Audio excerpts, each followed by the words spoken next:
Before we begin our program today, I would like to ask our students to remember why we are here. Please show our guests of honor, our veterans, your very best today, just as they have shown us in serving our country. Please stand as we welcome our veterans as they are accompanied by Dan Blasey and the Patriot Guard. And remain standing for the Star-Spangled Banner, which will be sung by the Junior-Senior Chorus, and the Pledge of Allegiance, which will be led by Tyler and Colt Lathrop, Harrison and Jacob Robin Snyzik, Matthew Bramer, Cordell Smith, Darrell Spencer, Daniel Falk, and Christian Matos from Boy Scout Troop 61.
Pledge of Allegiance. Pledge allegiance to the flag of the United States of America and to the republic for which it stands, one nation, under God, indivisible, with liberty and justice for all.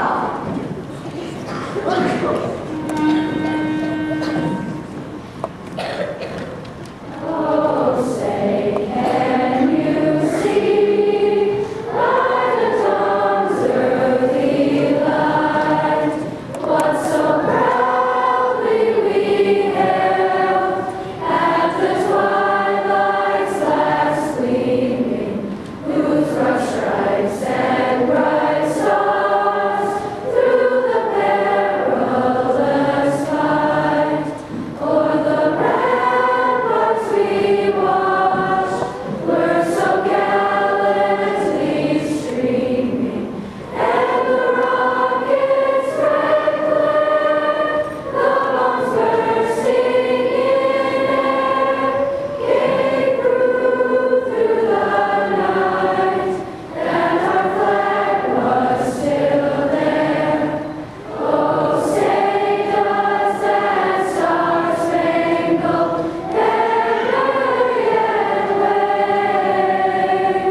And I would like to welcome each of you, but most importantly our guests of honor, our veterans, to Salem Central School's 4th annual Take a Veteran to School Day. Before we begin, I'd like to give you a brief background about our program today. Take a Veteran to School Day was developed by the History Channel in 2007. It was designed to help students learn more about the history of Veterans Day and our country, by way of personal experience and oral history that our veterans could share.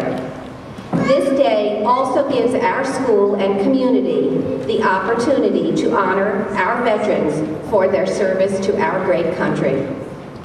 Luke Fraunhofer and Robbie Skelly will now speak about the interpretation of the Pledge of Allegiance. The American Legion National Americanism Commission has interpreted the meaning of the Pledge of Allegiance. I pledge allegiance I promise to be true to the flag to the sign of our country, of the United States of America, each state that has joined to make our country. and to the republic A republic is a country where the people choose others to make laws for them. The government is for the people. for which it stands, The flag means the country, one nation, a single country. under God, The people believe in a supreme being. indivisible, The country cannot be split into parts, with liberty and justice with freedom and fairness for all. for each person in the country, you and me. The pledge says that you are promising to be true to the United States of America. Thank you. Please join me in welcoming Mr. Cliff Sequin and Mr. Richard Red Lucas, co-chairman of Operation Adopt a Soldier. First of all, I just want to thank everybody for inviting us here today. And mostly I want to thank all the veterans for their service to our country, because without our veterans, we wouldn't have schools the way we do today. So it's our honor to be here today. And a little bit about Operation Adopt a Soldier. We started it in 2003 when my son went overseas. As of this date, we have sent over 290,000 packages and overseas to our troops.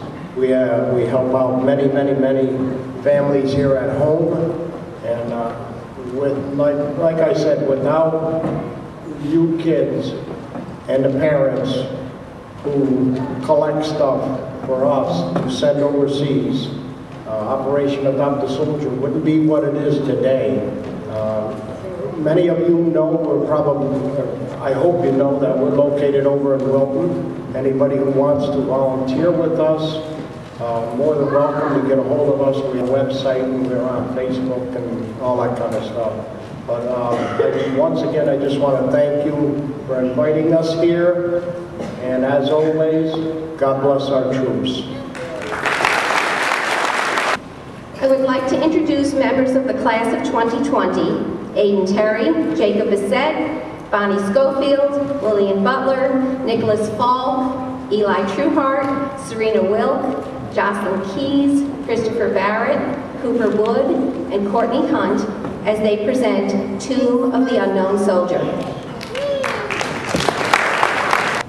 The Tomb of the Unknown Soldier is located at Arlington National Cemetery in Washington, D.C. On March 4th, 1921, Congress approved the burial of an unidentified American soldier from World War I. The tomb's sarcophagus was placed above the grave of the unknown soldier of World War I. West of the World War I unknown are the crypts of unknowns from World War II, Korea, and Vietnam. These three graves are marked with white marble slabs flush with the plasma.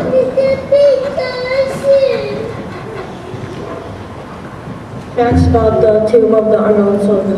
How many steps does a guard take during his walk across the Tomb of the Unknown's alive? 21 steps. This alludes to the 21 Gun Salute, which is the highest honor given to any military before their return.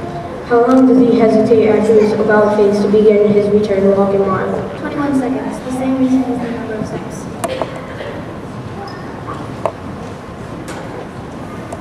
Why are his gloves wet? His gloves are moistened to prevent his losing his grip on the rifle.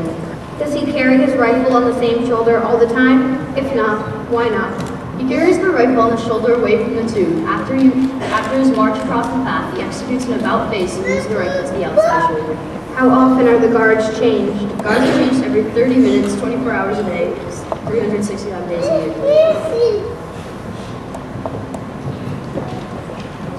What are the physical traits of the guards limited to? For guards applying for guard duty at the tomb, he must be between 5'10" and 6'2" inches tall, and his waist size cannot exceed 30. A guard must commit to 2 years of his life under the tomb, live in a barrack under the tomb, and cannot drink any alcohol on or off it for the rest of his life. He cannot swear in public for the rest of his life and cannot disgrace the tomb, uniform, or tomb in any way. pin that is worn on the lapel, signifying service of the guard of the tomb. There are only 400 pins presently worn. The guard must obey these rules for the rest of his life or give up on the wreath pin.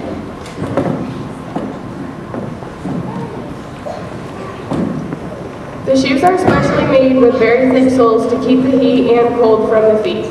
There are metal plates that extend to the top of the shoe in order to make the loud click as the guard comes to a halt. There are no wrinkles, folds, or lint on the uniform. A guard dresses for duty in front of a full-length mirror. Each guard spends 5 hours a day getting his uniform ready for guard duty. First 6 months of duty, a guard cannot talk to anyone, nor watch television. All off-duty time is spent studying the notable people laid to rest in Arlington National Cemetery. A guard must memorize who they are and where they are interred.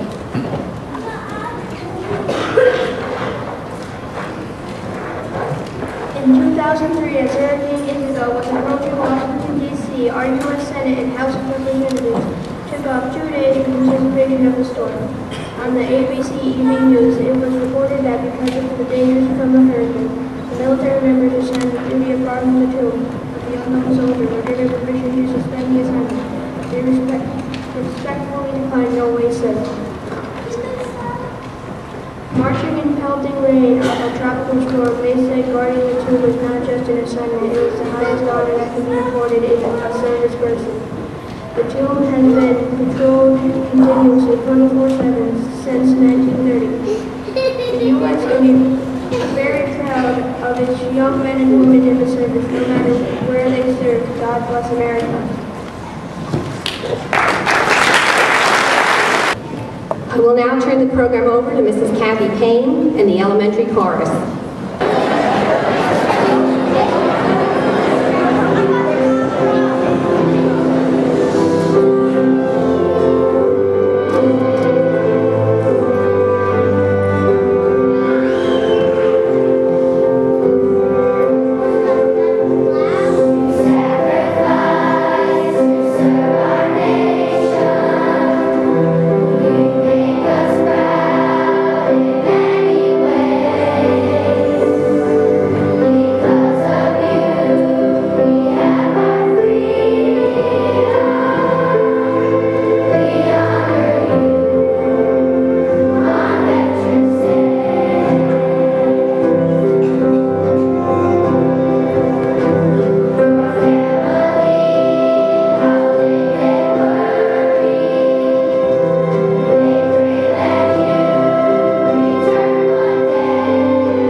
Please join me in welcoming Mr. Patrick Niles, retired history teacher from Salem, Washington Academy.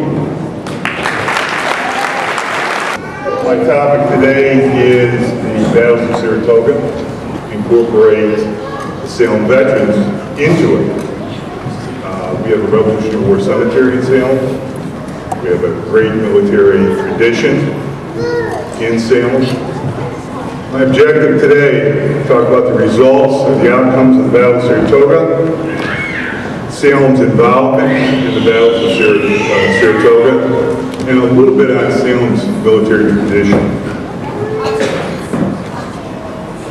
All right, that what I'm going to say doesn't connect.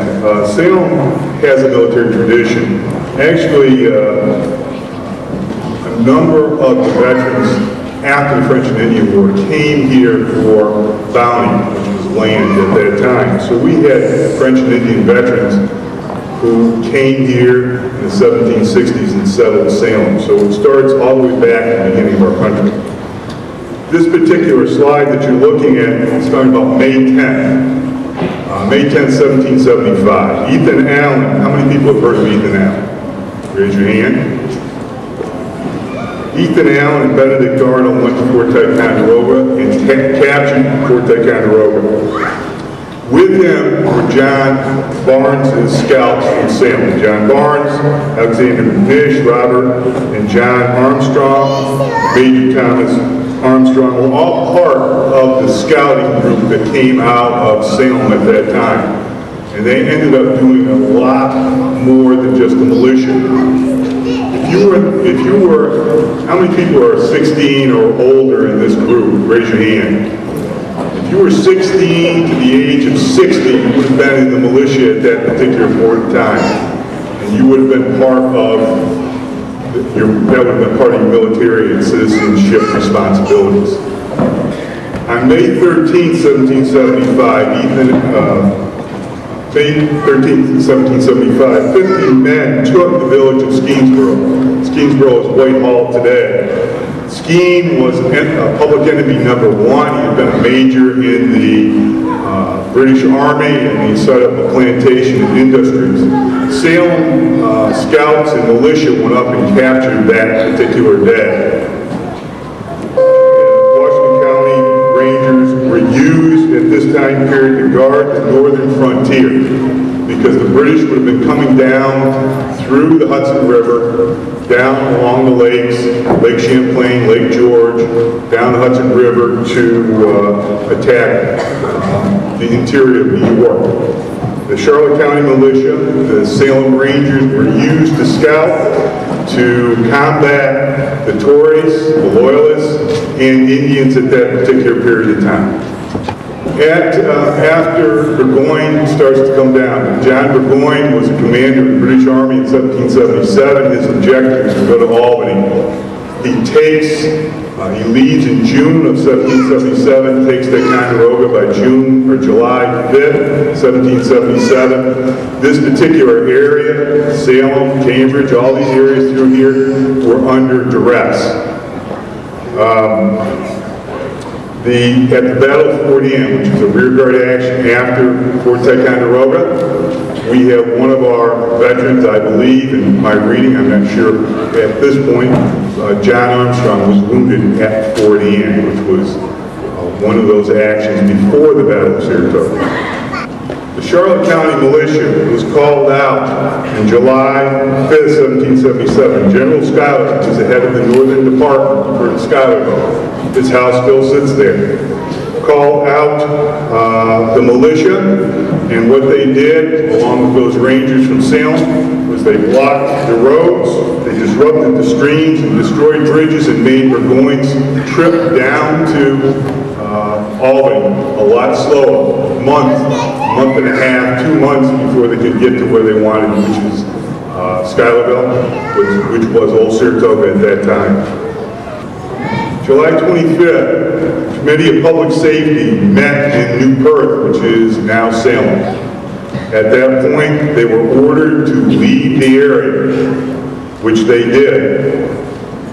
They left their homes, their farms, their crops were in the field at that particular point in time, and the men were required to get military service at that point in time.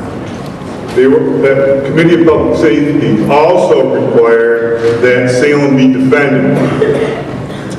Schuyler ordered General Williams, and General Williams is one of the founders. How many people know Today we're called the Generals. It is from John Williams, who was a general in the American Revolution. He orders the militia under the leadership of Captain Joseph McCracken, who was a Salem resident.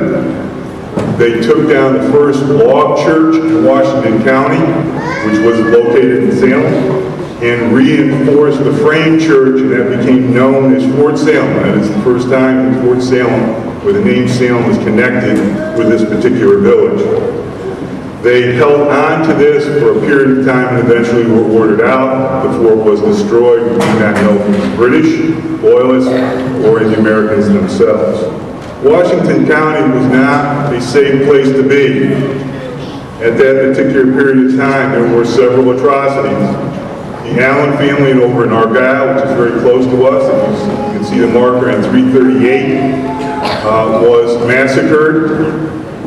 The Barnes family, which is also in Washington County, was massacred, as well as several individuals at that time. And the Salem County militia, the scouts, were out trying to combat as much as they possibly could. One of the other components of the battles of Saratoga was the Battle of Bennington. General Stark from New Hampshire was put in charge of the New England troops that came here. The Charlotte County militia was ordered out and supported those New England troops. We know Reuben Turner, from his pension records, actually fought in the battles of Saratoga, stayed on after a week or so to help clean up, bury the dead after that. The British surrender in Schuylerville. At that time it was called Saratoga. The Charlotte County militia was there again. They were ordered under to General Stark to protect. They were ordered to the rear of the British, would not allow the British to cross the river, the Hudson River in Schuylerville, and help trap them.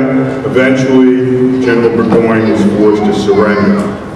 The war continued after the battles of Saratoga, and the Salem Scouts and the Salem Militia were there. They were there on scouting duty in the Northern Department. They served in Fort Anne, Fort Edward, Granville, took on Loyalists. There were several different attempts from 1778 to 1781 where the British came back down and made attacks on this particular area, and Salem was there. The results of the Battle of Saratoga was that the United States eventually becomes recognized as its own country by the French. We were recognized by other countries. The Spanish, the Dutch were given supplies and given aid that helped us eventually defeat the British in the war by 1781. The militia and the scouts were a prominent part of that particular victory. Salem has had a military tradition starting back in the French and Indian War. They continued on through the American Revolution, the War of 1812, the American Civil War, World War I and World War II. It has a major history at that time period. We have veterans that have served in Iraq and Afghanistan. A number of my former students I see today that were part of that. Salem, you should be very proud of the tradition, the history that dates back to the beginning of this country. Thank you. At this time, I'd like to introduce our guests of honor, the veterans who are in attendance with us today. Please hold your applause until I've read all of their names. Veterans, if you are able, please stand when your name is called. And please, veterans, excuse me if I do not pronounce your name correctly. From the U.S. Air Force, Bernard Bourgeois, Eugene Saglaski, Robert Hunter, Paul Mychek, Earl Morrow, Mike Morrow, Jerry Cashin, Chris Boyar, Norma Skelly, Jack Barber, and John Reno.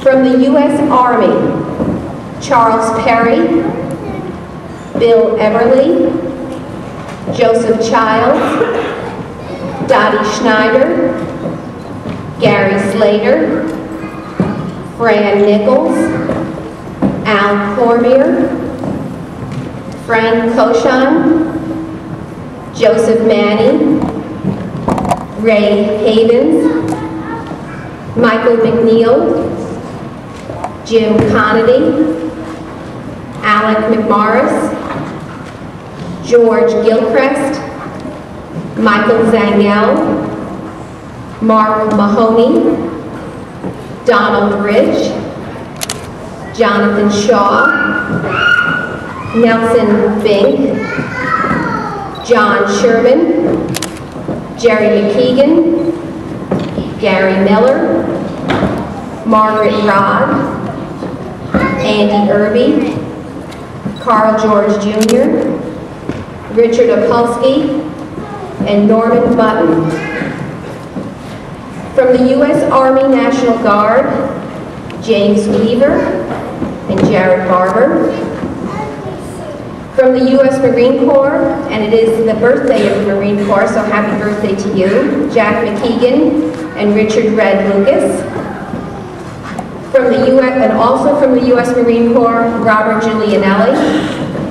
From the U.S. Navy, Peter Thomas, Starlene George, and Mark Cummings. And from the Patriot Guard, Blair McFarlane, Dan Nolan, and Kim McFarlane. If we have any other veterans in attendance who I have not named, please stand and be recognized now. From all of us here, we thank you.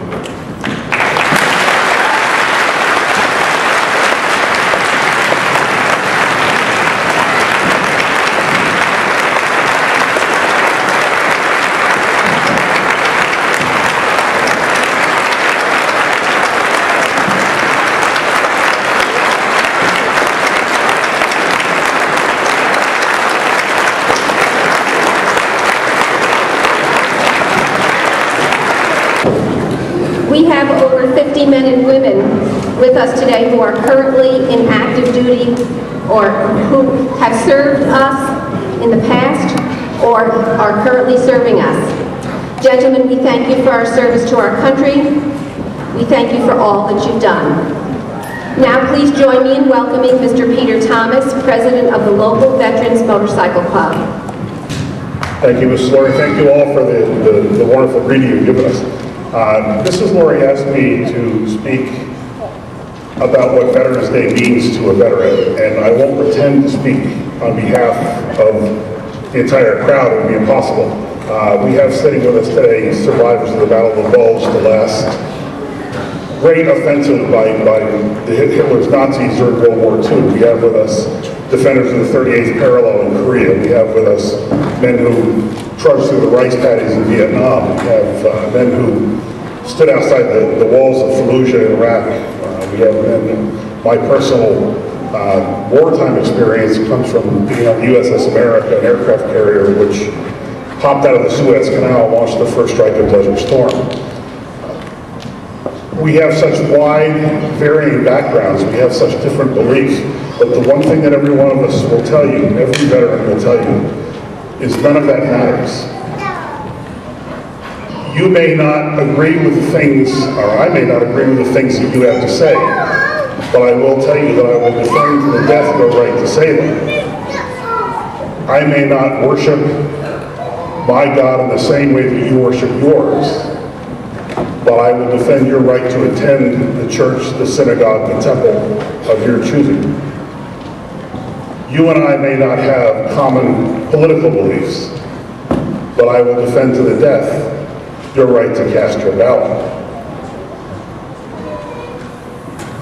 We all, at one point in our lives, whether it be those that served in World War II, where 80% of the American population served this country in one way or another, whether it be staying home on the farm and providing food to feed the world during the war when the food supply was decimated, whether it be working in a factory, the women who came out and worked in the factories to build the war-fighting machines for the men to use, whether it be sailors who operated transports to get troops overseas, or whether it be the men who themselves stormed the beaches of Normandy or occupied the beaches of Guadalcanal, 80% of the American population was involved in one way or another in fighting that war. And as you look around today, students, there are roughly 500 of you in this school, whether it be because of advances in technology, the nature of the enemy that we face, any number of reasons, the nature of our civilization today, which hopefully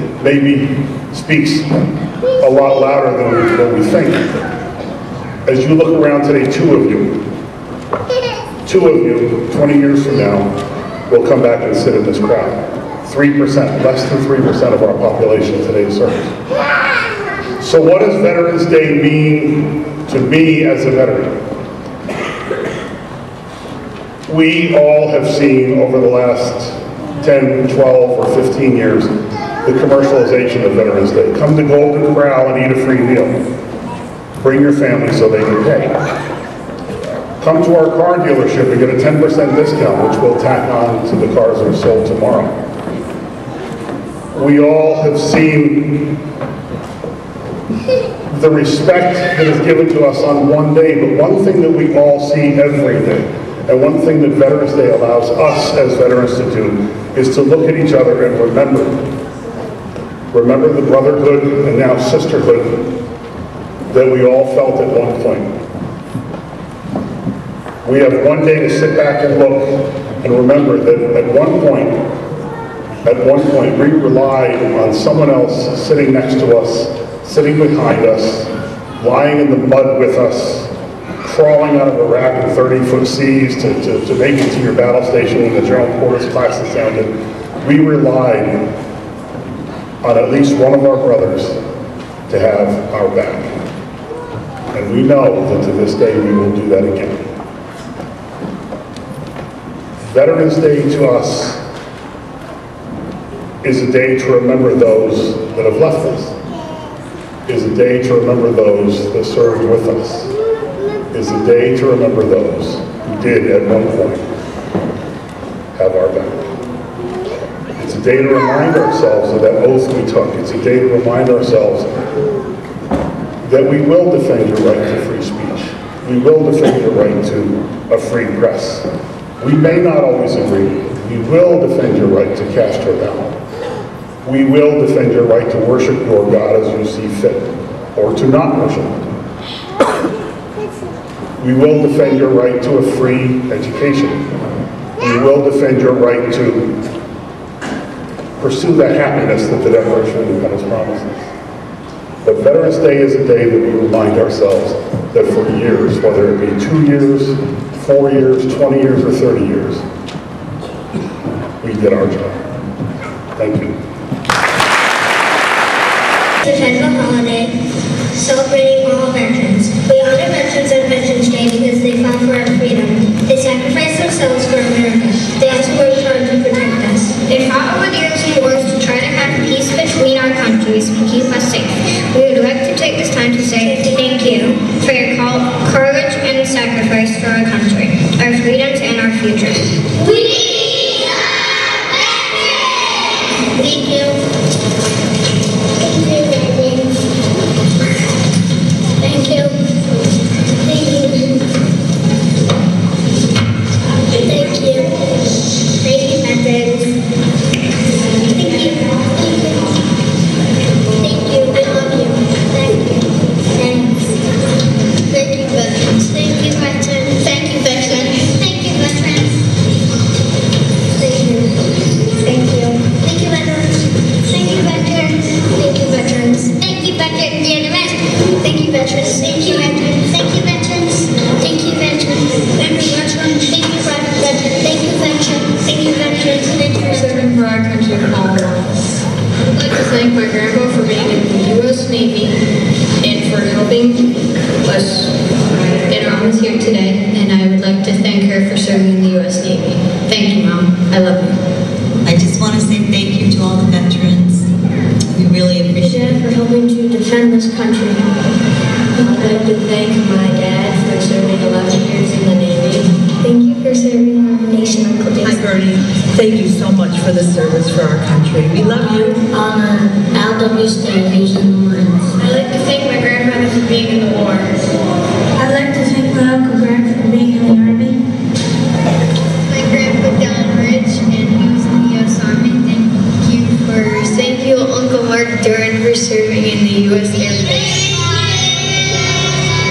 Thanks, veterans. Thank you, veterans, for emailing us. Thank you for serving.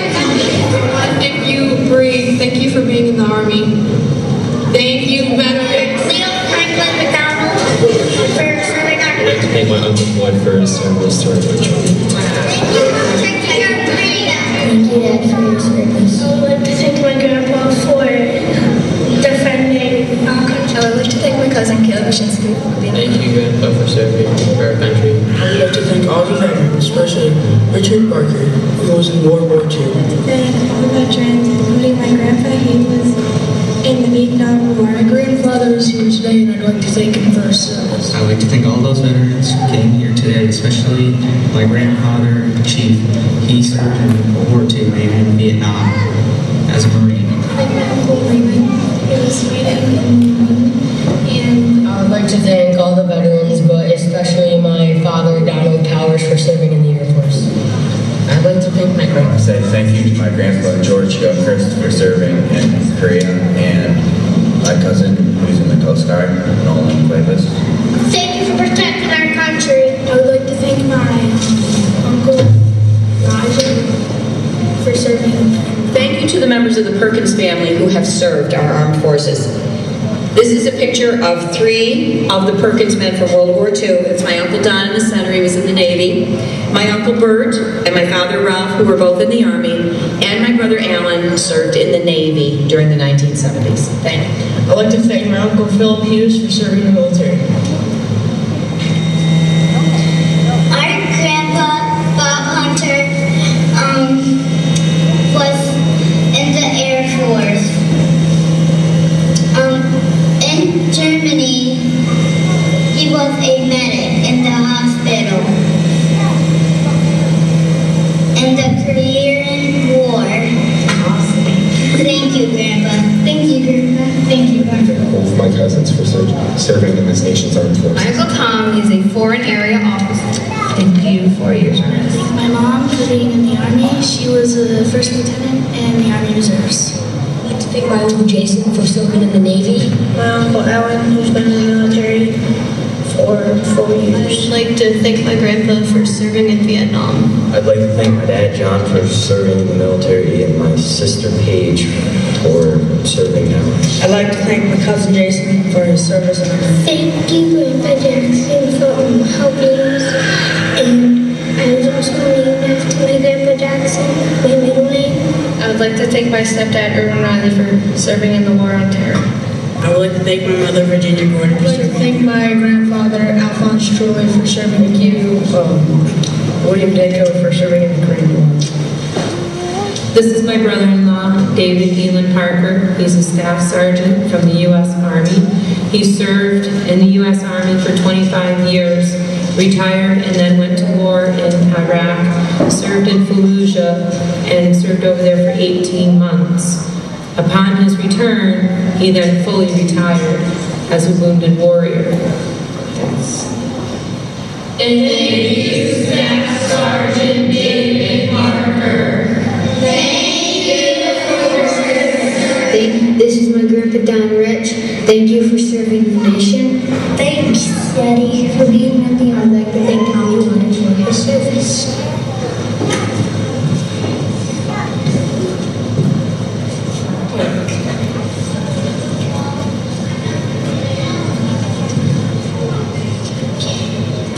I'd like to thank my grandfather, Bill Allen, for serving in the Korean War and World War II. You ready? I'm ready. Thank you for your hard work. Thank you for your time. Our veterans are the best of their time. Thank you for your service. This is Elena from the first grade, and she would like to say thank you to her dad's friend, John Rena, who served in the Vietnam War.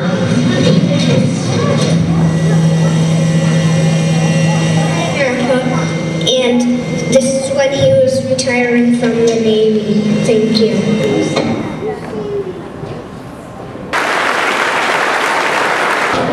I will now turn the program over to Mrs. Kathy Payne and Mr. Richard Butler and the senior high school band and the junior-senior high school chorus.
Mr. Mark Cummings from the Salem School Board of Education. Thank you, Ms. Laura. Good morning, everyone, and thank you all for the warm welcome. On behalf of the Salem School District Board of Education, I welcome the opportunity to thank our veterans and express our gratitude. I would like to especially thank our veterans in attendance. On a personal note, as I am a veteran myself, I consider it a privilege and honor to recognize and express our appreciation to all veterans, past and present, for their selfless service and sacrifices. I couldn't help but notice the proud men and women, American veterans, as they walked by to take their seats. I have to ask all in attendance, did you notice how proud they were? Did you notice their chin and head held high? Their shoulders upright and tight? And their strong back straight? It is not only for their beliefs and service for this great country of the United States of America, but additionally because of events like today, Salem's Take a Veteran to School Day ceremony. I can assure you it gives them immense pride. As a veteran myself, I will never forget the emotion I felt when attending my Salem's first Veterans Day ceremony. When asked to speak today, I felt it was certainly my duty. Personally, I have always idolized all present and prior veterans.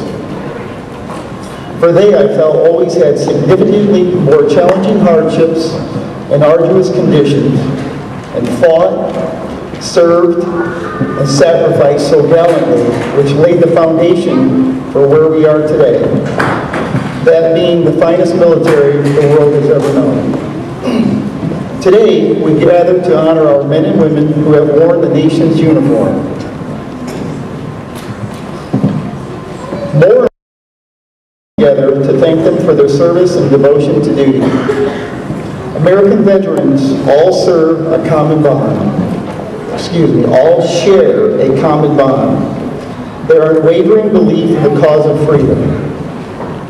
In war and in peace, their service has been selfless and accomplishments have been extraordinary. When entering the entranceway of the school building today, I noticed a sign on the wall that said, "What is a veteran?" It continued, "A veteran is one who wrote a blank check in the amount of up to life." We recognize that all our veterans have given something of themselves to this country. And some have given all, laying down their lives to defend the freedoms we hold so dear. We owe so much to our veterans who chose to set aside their personal ambitions and dreams to assure the well-being of our great nation.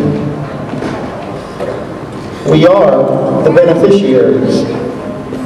Their stories are what our history is made of because they have underwritten our freedom by their duty, honor, and commitment to selfless service.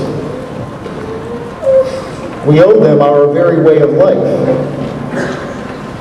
our freedom to live, work, and raise our families the way we please. We must always honor their sacrifices and thank them for all they've done for our great nation and our cause. I would like to ask my fellow veterans for a minute to express my gratitude for today's ceremony. As I'm sure all veterans present would acknowledge, I thank Salem School District's leadership, Bring a Veteran to School Day Committee, and all other members involved, especially the children and our students, for the recognition bestowed upon our veterans. Additionally, one could say just as important, what you have taught our children, what you have allowed our children to experience here today throughout this genuine ceremony will have an everlasting effect of patriotism. For this, I believe, is even more powerful in inspiring and promoting the pride not only of present veterans, but of veterans of future days to come. Pride of our country is infectious. It is also the fuel, the food, if you will, to enrich and inspire service to our great country, the United States of America. Lastly, I would like to talk about service to one's country and community. I have always felt it was an honor to serve my country, and I continue to serve today. Not in the military, but in my community. I ask all of you to consider doing the same. I realize many here already so admirably do, but I'm sure there are others where your services and talents would be of further benefit. As we leave this fine ceremony today, I ask you, what better way can we, as forever grateful citizens, show our continued appreciation to our veterans and to help better our country than by serving others and volunteering in your community? We all can make a difference. I thank you all for being here this morning for a celebration with our veterans. To all veterans, I say thank you. Thank you for your unselfish sacrifices, for your sense of duty, and for your service to our country. I salute you.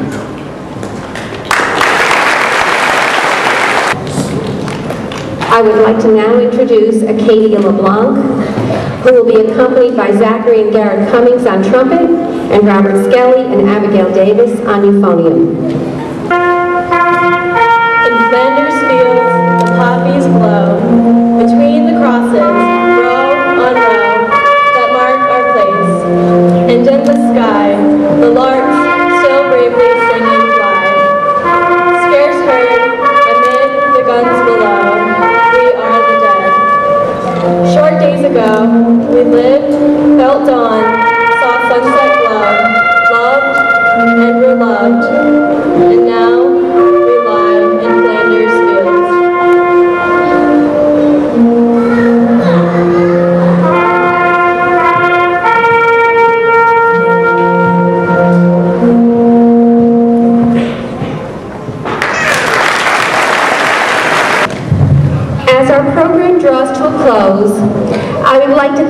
each of you for being with us here today. I would especially like to thank the staff and community members who have been involved in the planning and preparation of this assembly, as well as the students, staff, and community members who have performed for us or spoken with us today. Today and tomorrow, people throughout our country will gather to remember, to honor, and to pay gratitude to those who have served our country. I cannot help but feel awed thinking about the enormity of what the heroes who have joined us here in Salem today, and those who are with us only in spirit, have done. As a society, we enjoy many freedoms because you have helped to preserve them. We thank you for your courage, for your dedication, for the sacrifices that you and your families have made, and for your service to our great nation. Your devotion will always be remembered. Thank you, our veterans. Our veterans will be escorted this morning out of the building by bagpiper Jerry Cashin. Students, please remain standing until all of the veterans have exited the gym, and then remain seated for further directions.